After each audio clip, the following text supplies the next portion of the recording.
Hello and welcome to the Remote Revolution, a podcast by Virtual Mojo. This is where we explore how modern businesses are transforming the way they work through remote teams, virtual support, and smarter operational strategies. In each episode, we bring you insights, conversations, and practical ideas to help entrepreneurs, leaders, and growing companies build efficient, scalable, and future-ready organizations. If you're looking to work smarter, scale faster, and unlock the power of remote talent, you're in the right place. Let's begin.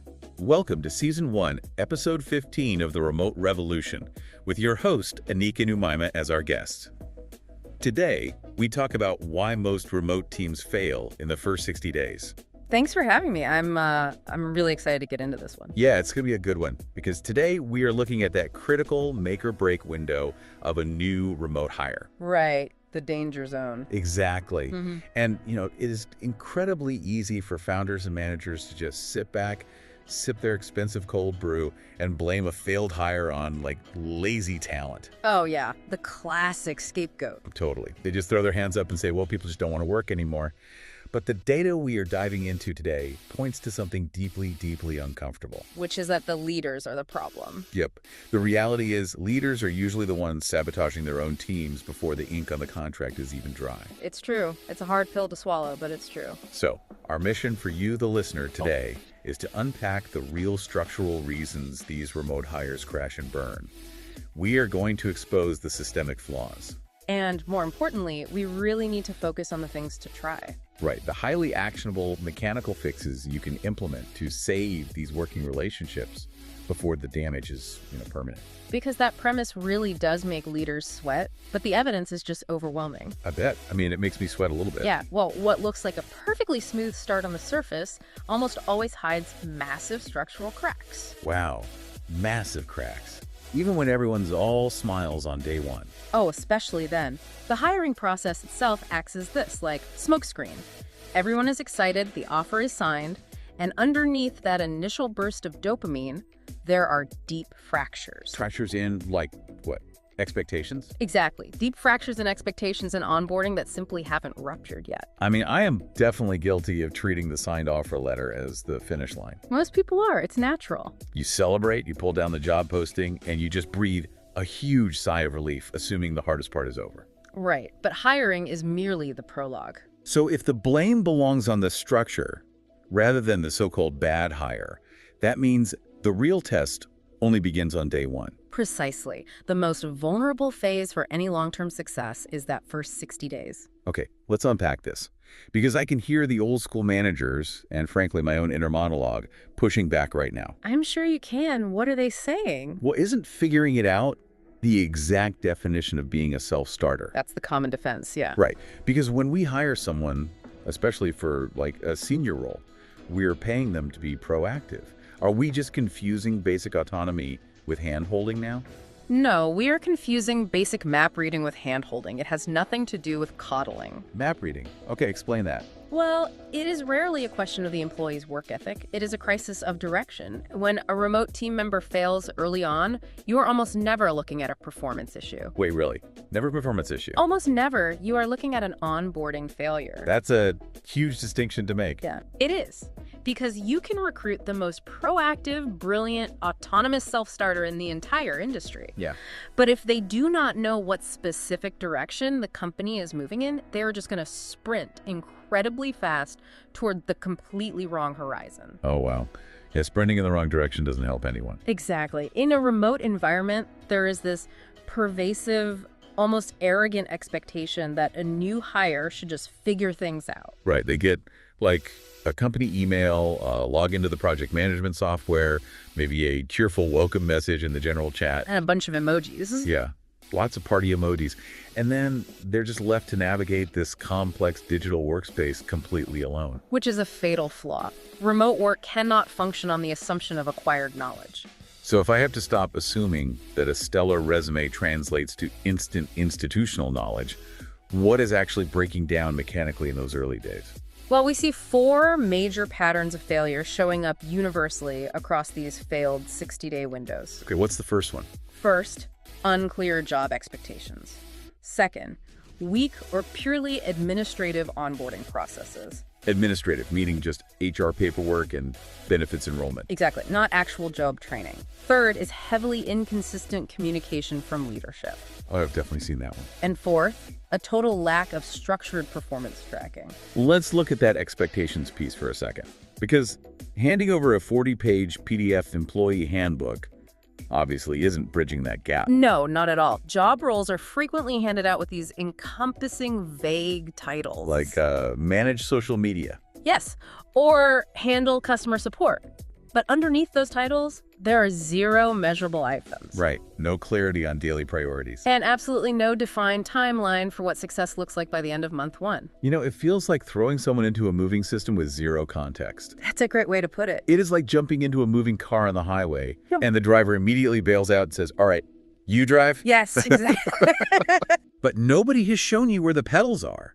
The windshield is completely blacked out, and you don't even know what city you're supposed to be navigating toward. That analogy is spot on, because in a traditional physical office, that blindfolded driver would at least have context clues. Right, they can sort of look around the car. Exactly. They wouldn't necessarily need someone to explicitly point out every single pedal because they learn by observation. Like environmental osmosis. Exactly. They sit in their cubicle, they watch how the senior account manager handles an angry client on the phone.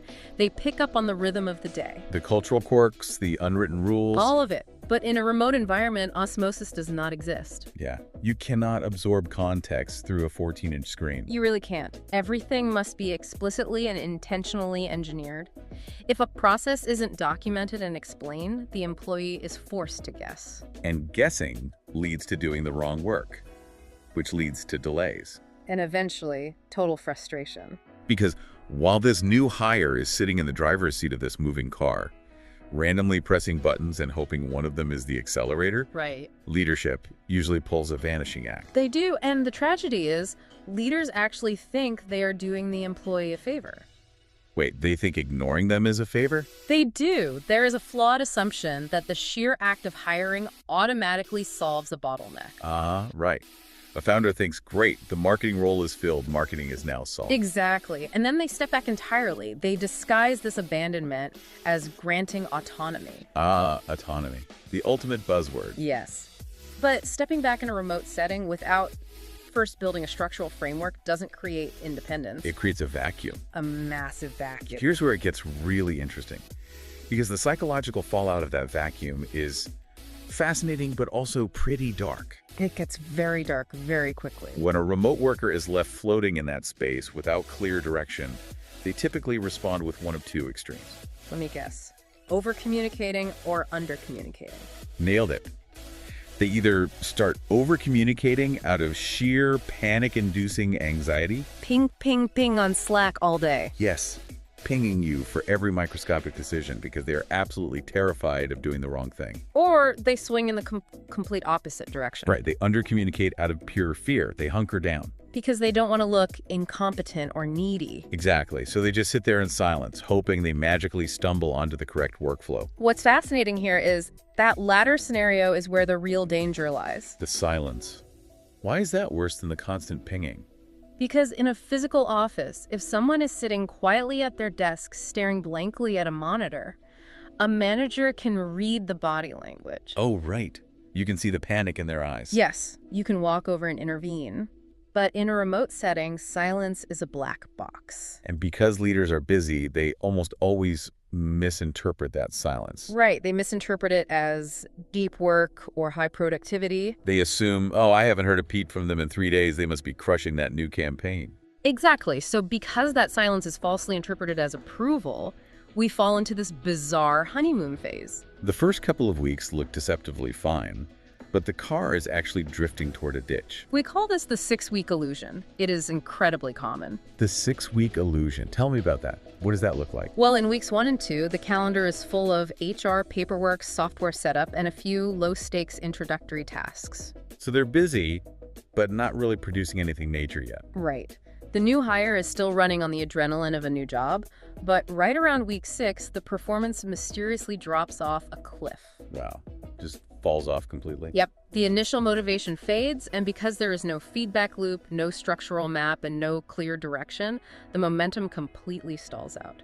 So if I am a manager listening to this deep dive, what are the subtle indicators that the illusion is breaking? Well, you start seeing warning signs that are very easy to brush off as temporary hiccups. Like what? I assume it isn't an overnight collapse, but rather a slow leak of productivity. Exactly. Response times to simple messages start lagging. You notice repeated, fundamental misunderstandings of basic tasks that were already discussed. I'll have you to explain the same thing 3 times. Yes. There is a sudden evaporation of initiative. The employee only executes exactly what they are explicitly instructed to do, and absolutely nothing more. Quiet quitting before they even really start. Basically. You might also see a heavy, sudden dependence on clarification for processes they should theoretically understand by now. So, what does this all mean? I'm trying to square this with the reality of running a business. It means the current approach is broken. But if silence leads to a breakdown and leaving them alone is abandonment disguised as autonomy, what is the actual expectation here? I know it sounds contradictory. Do founders need to abandon their own operational work entirely and micromanage new hires for 2 solid months just to force productivity? No, absolutely not. The concept of instant productivity in a remote setting needs to be entirely dismantled. Okay, so lower expectations. Realigned expectations. Remote roles require a dedicated, protected ramp-up period. Expecting full operational optimization on day 10 is a guaranteed path to burnout for both parties. So the whole 60 days is a ramp-up? Yes. The entire first 60 days should be viewed as an integration and alignment phase. Micromanagement is toxic, but the alternative isn't abandonment. Then what is it?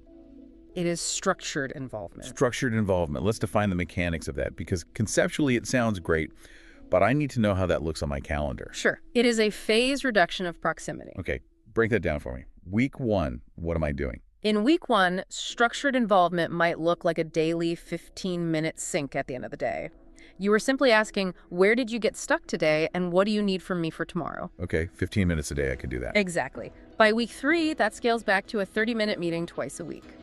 Makes sense, tapering it off. And by week 6, it might transition into a comprehensive Friday async update. The proximity decreases exactly in tandem with the employee's demonstrated competence. Competence within the systems you've built. Yes, the systems are key. Which brings us directly to the core of today's deep dive.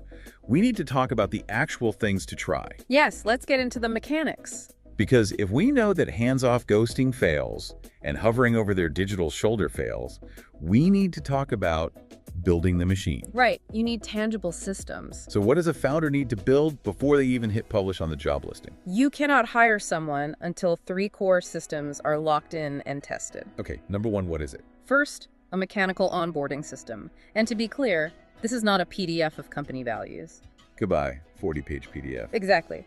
This is a day-by-day roadmap for the first 2 to 4 weeks. Literally day 1, do this. Day 2, do that. Yes, day 1, set up these tools. Day 3, shadow this specific client call and take notes on objection handling. Day 7, execute this low-stakes task and submit for review.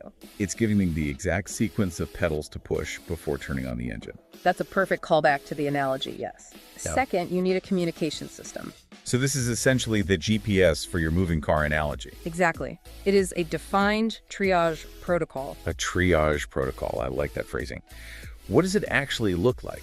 A new hire needs to know what qualifies as a 5-minute Slack emergency, what belongs in a project management thread, and what should be a 24-hour email. Right, because otherwise, everything is an emergency. Exactly. Without a triage protocol, everything feels like an urgent crisis to a new hire. Okay, and the third system. Because earlier you mentioned a lack of performance tracking. Yes, the performance tracking system. See, my immediate reaction to that is just a corporate nightmare of micromanagement software tracking my keystrokes. And it shouldn't be that. The performance tracking system serves as the dashboard. It shows them their speed and fuel levels. It should not be a surveillance tool. So no creepy webcam screenshots. No. It is about creating visible, objective milestones. You introduce clear weekly goals tied directly to output. So it's more about alignment than catching them slacking off. Precisely. The objective isn't to put the new hire under a microscope to catch them making a mistake. It is to create visible direction so they intrinsically know what good actually looks like without having to ask you. But wait, I just dropped thousands of dollars on a top-tier project management software. Oh, I hear this all the time. Right. It has Kanban boards, automated workflows, and like a little animated rocket ship that flies across the screen when you check off a task. Doesn't a tool like that automatically become my communication and performance system? No, it really doesn't. Software vendors love to sell the illusion that a tool equals a system. But it doesn't. Tools support systems, they can never replace them. That is a harsh reality for a lot of tech-obsessed founders. It is. But you can buy the most expensive, feature-heavy platform on the market, and if your triage protocol is broken and your expectations are vague, You're just paying for a really shiny mess. you have just purchased a highly organized, expensive graveyard for your failed projects. Wow. Because the software only tracks tasks. Right. Doesn't track context or morale. Exactly. Those tools do absolutely nothing to integrate the human being into the culture. And culture is huge. Culture in a remote environment isn't built through serendipitous water cooler chats. It requires highly intentional connection. Yeah, if the only interaction a new hire has is dragging a digital card from doing to done, they feel like an isolated cog. And that profound isolation is exactly what breeds the anxiety and the ghosting we talked about earlier. Okay, let's shift gears to the listener who might be actively panicking right now. There are probably a few. Let's say I am in week 4 with a new remote hire. I didn't build the day-by-day roadmap. I don't have a communication triage protocol. The car is off the road. Right. They're currently ghosting me on Slack, their work is subpar, and the car is veering wildly off the highway. What immediate things to try can salvage this before I have to fire them and start over? Triage in the middle of a failure cascade is difficult, but it is entirely possible if you act decisively today. Okay, what's step 1? First, stop the car. You have to reset expectations explicitly. Schedule a meeting. Yes, schedule a direct conversation and just say it plain. I have not provided the clarity you need to succeed here, so let's reset. Here's exactly what success looks like for the next 30 days. So I have to swallow my pride, admit the structural failure on my part, and redraw the map together. Yes. Do not assume they are aligned. Force the alignment. Once we reset, how do I fix the communication blackout without sounding like a dictator? You implement the triage protocol immediately. Just lay down the law on Slack. In a supportive way. Tell them, moving forward, send daily end-of-day bullet points on what was completed, and ping me on Slack only for blockers that halt your work for more than 15 minutes. So you remove the ambiguity of when they are allowed to speak to you. Exactly. If we connect this to the bigger picture, accountability does not materialize out of thin air. Okay, so if I fix the communication, they at least know how to reach me without panic. But that doesn't solve the fact that they might still be executing the actual work poorly. That is where you implement the third triage step, aggressive, rapid feedback loops. Aggressive feedback, that sounds intense. Well, it develops organically through consistent, hyper-specific feedback. If you are not giving constructive feedback daily in this triage phase, your accountability is purely reactive. Right, it turns into a bizarre game of gotcha. I am just waiting quietly for them to fail so I can jump in and point out that they missed the exit, even though I never gave them the map. Exactly. Address the work, not the person. Say, this deliverable missed the mark because it lacked X and Y. For the next one, incorporate these specific elements. So you guide the performance by tweaking the system.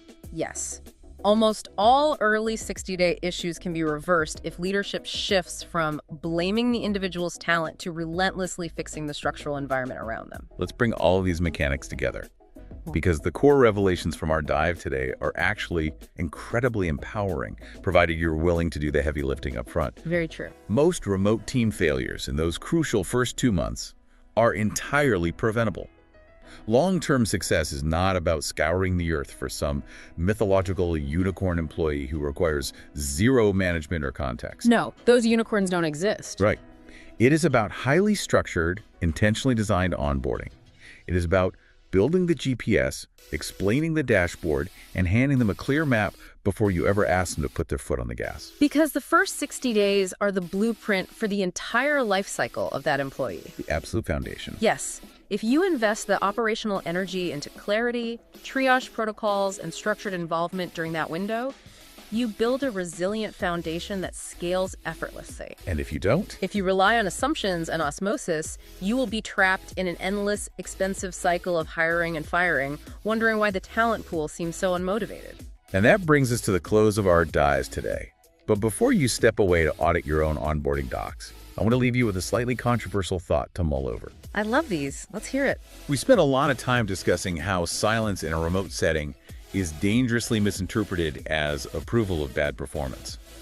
If silence is a black box, what other toxic office habits are you accidentally amplifying by pretending your remote team is just a digital version of a physical cubicle?